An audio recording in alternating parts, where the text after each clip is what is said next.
sangat rupa hamba tu. Alah, apa-apa.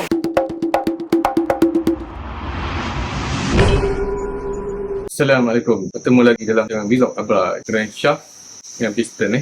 Tuan-tuan tengok ni, Honda GX35. Ini China punya. Fit GX35, diameter 39mm. Ya, ni bukan original Honda, ni daripada China juga. Saya tak tahu brand apa. Ada banyak Ozugawa, apa gawa-gawa lah, Kawasaki ke, Ferrari ke.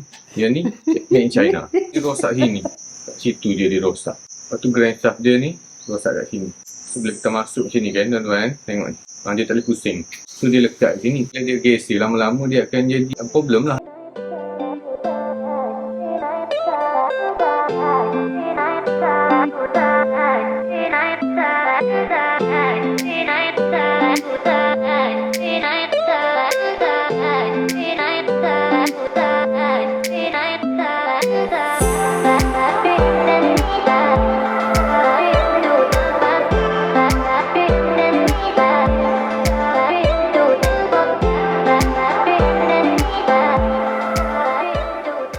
Okay tuan, kita cuba start ni.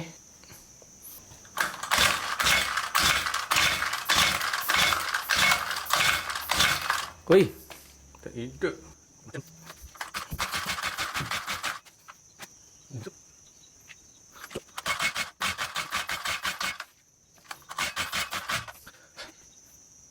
Masuk.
Okay, macam mana cik testimoni selepas pakai mesin? Tengah makan. Apa yang makan? Makan rumput lah.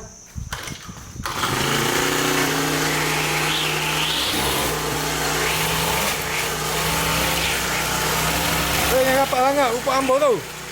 Alah, apa-apa.